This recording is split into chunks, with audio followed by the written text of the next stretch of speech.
Lectura del libro de los Hechos de los Apóstoles.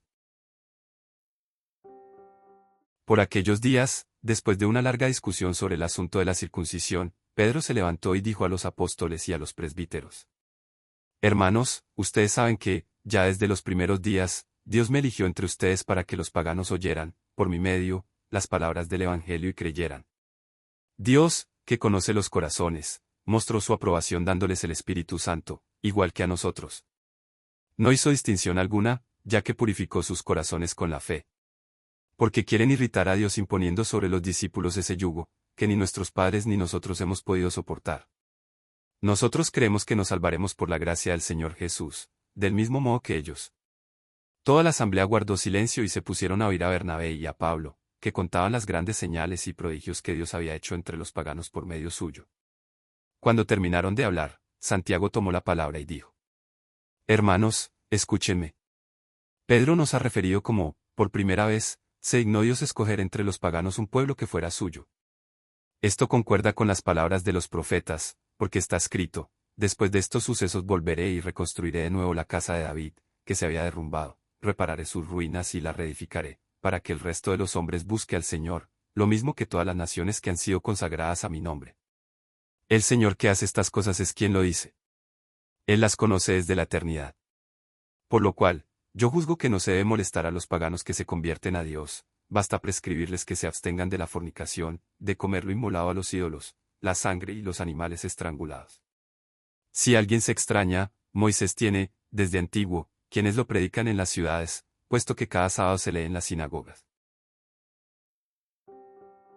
Lectura del Santo Evangelio según San Juan.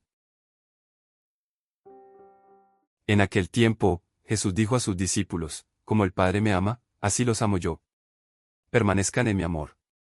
Si cumplen mis mandamientos, permanecen en mi amor, lo mismo que yo cumplo los mandamientos de mi Padre y permanezco en su amor.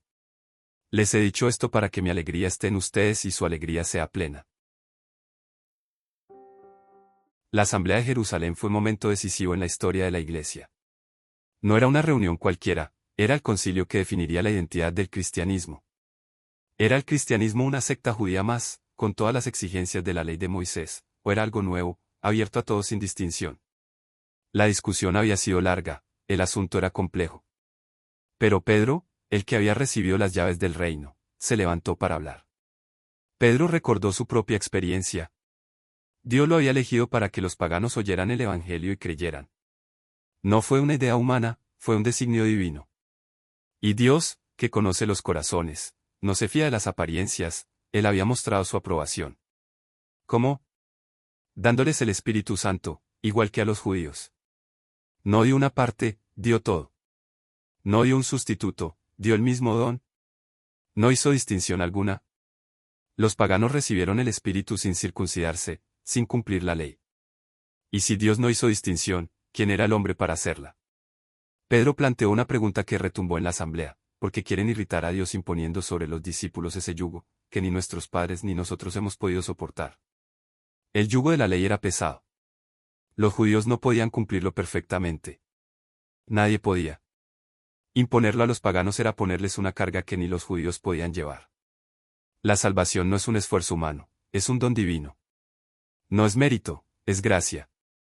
Nosotros creemos que nos salvaremos por la gracia del Señor Jesús, del mismo modo que ellos. No hay dos caminos de salvación. Judíos y paganos se salvan de la misma manera, por la gracia, no por la ley. Toda la asamblea guardó silencio. No hubo aplausos, no hubo vítores. Hubo silencio.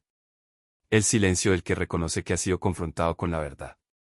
El silencio que precede a la conversión. Luego escucharon a Bernabé y a Pablo, que contaron las señales y prodigios que Dios había hecho entre los paganos por medio suyo. No eran teorías, eran hechos. La experiencia confirmaba la doctrina. Santiago, el hermano del Señor, tomó la palabra. No contradijo a Pedro, lo confirmó con la Escritura. El profeta Amós había anunciado que la casa de David, derrumbada, sería reconstruida, y que el resto de los hombres, todas las naciones, buscarían al Señor. Lo que estaba sucediendo era el cumplimiento de la profecía. La conclusión de Santiago fue clara. No se debe molestar a los paganos que se convierten a Dios. No se debe imponer la ley. Solo se les deben pedir algunas abstenciones básicas, evitar la fornicación, la idolatría y el consumo de sangre y animales estrangulados. Eran normas mínimas para facilitar la convivencia entre judíos y paganos en la misma comunidad. No eran condiciones para la salvación, sino para la comunión. Las palabras de Jesús en la víspera de su pasión no son un discurso de despedida sombrío, sino una revelación del amor que sostiene el universo.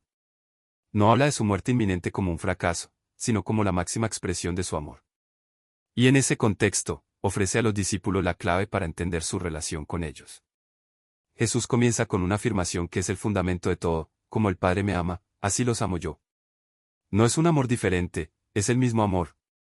El amor con que el Padre ama al Hijo es el amor con que el Hijo ama a los discípulos. No es un amor menor, no es un amor delegado, es el mismo amor eterno que circula en la Trinidad. Los discípulos son introducidos en esa corriente de amor divino. No son amados con un amor humano, sino con el amor con que el Padre ama al Hijo. La consecuencia de este amor es una invitación: permanezcan en mi amor. No es un sentimiento pasajero, es una permanencia estable. No es una emoción que va y viene, es una decisión que se mantiene. Permanecer en el amor de Jesús es habitar en él, como el sarmiento permanece en la vid. Es vivir en su gracia, obedecer su palabra, seguir sus pasos. La condición para permanecer en su amor es clara: si cumplen mis mandamientos, permanecen en mi amor. No es un legalismo, es una consecuencia del amor. El que ama, obedece. No por obligación, sino por deseo. No por miedo, sino por confianza. Los mandamientos de Jesús no son una carga, son el camino para expresar el amor. El que no obedece, demuestra que no ama.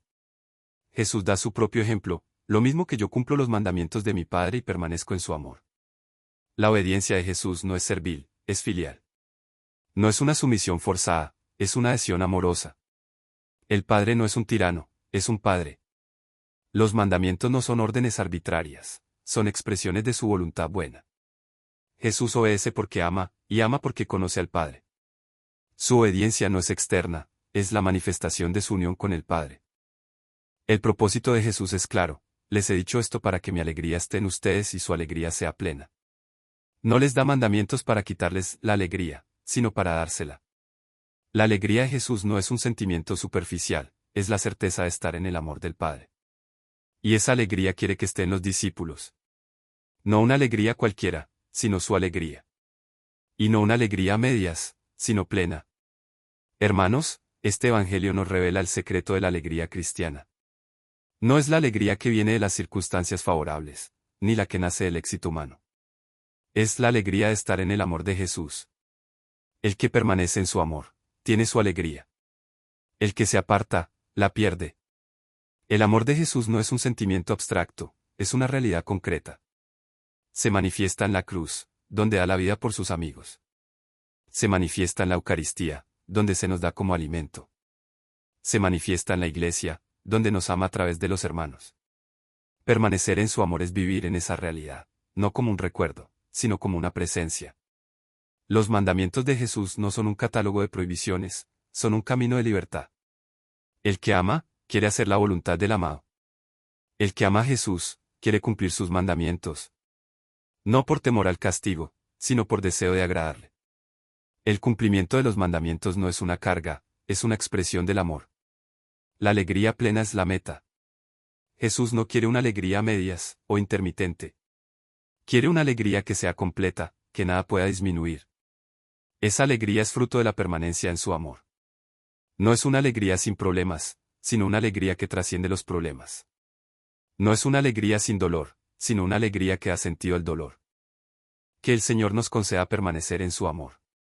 Que cumplamos sus mandamientos no por obligación, sino por amor.